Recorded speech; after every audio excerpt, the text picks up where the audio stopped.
बैठे हैं ठाकुर देवा। खलपारा ऊपर पारा जावाला बोआए, बीच मां बैठे हैं ठाकुर देवा,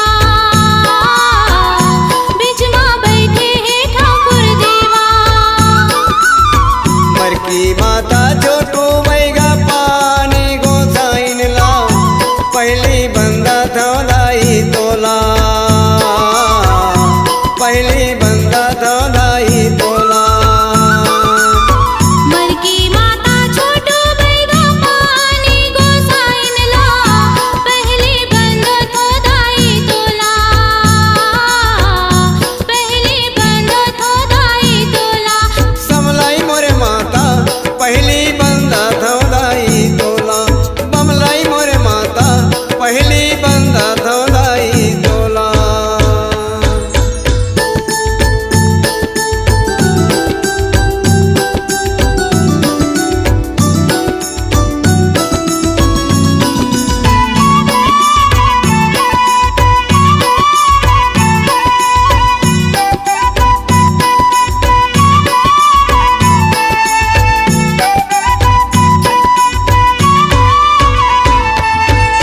ब्रह्मा विष्णु नारद सारद न्योता मातोराए, बैठे हैं दाई हिंगोला,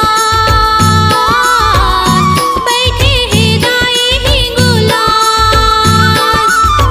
ब्रह्मा विष्णु नारद सारद न्योता मातुर आए, बीच मां बैठे हैं ही गुला,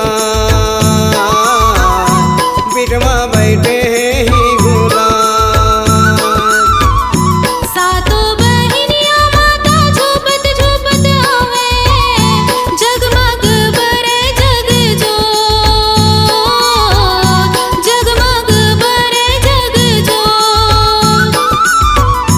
सातों बहनिया माता झूपत झूपत आवे, जगमग बर जग जो, जगमग बर जग जोत। सर्वगलौ माता जगमग बर जग जोत। मोर मोरवा रानी जगमग बरे जग जोत।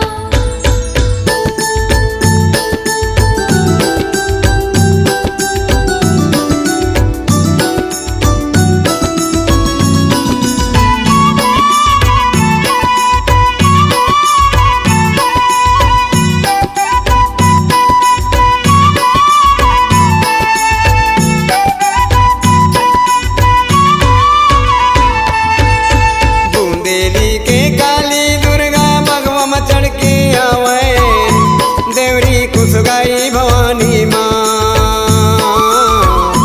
देवरी कुसगाई भवानी माँ।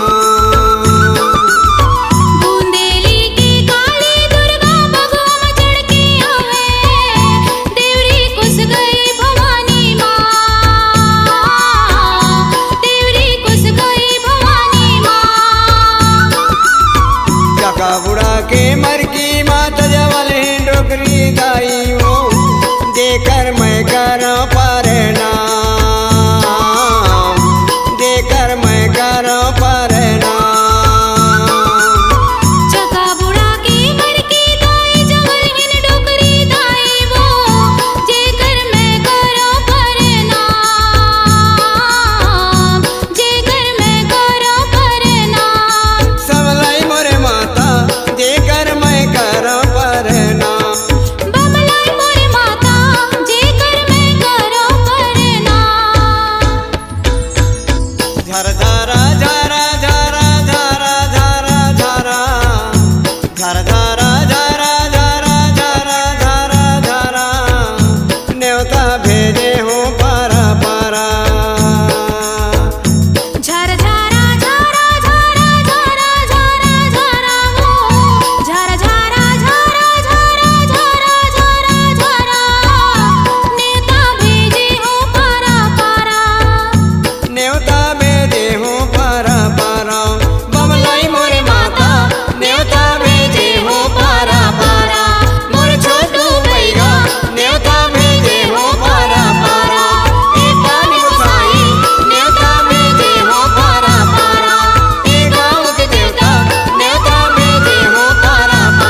आपकी आवाज ही आपकी पहचान है। यदि आप अपनी आवाज को एक नया आयाम देना चाहते हैं तो चले आइए मल्टी ट्रैक डिजिटल रिकॉर्डिंग के लिए AVM audio video studio, Khamtarai, Raipur 9301523929 9329698047।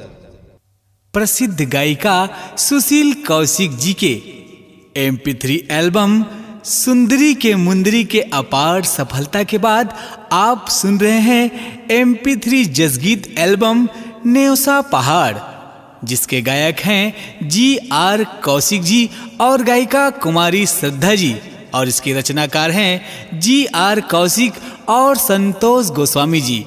Programme हेतु संपर्क करें। संपर्क नंबर है 8720020371। नेवसा पहाड़।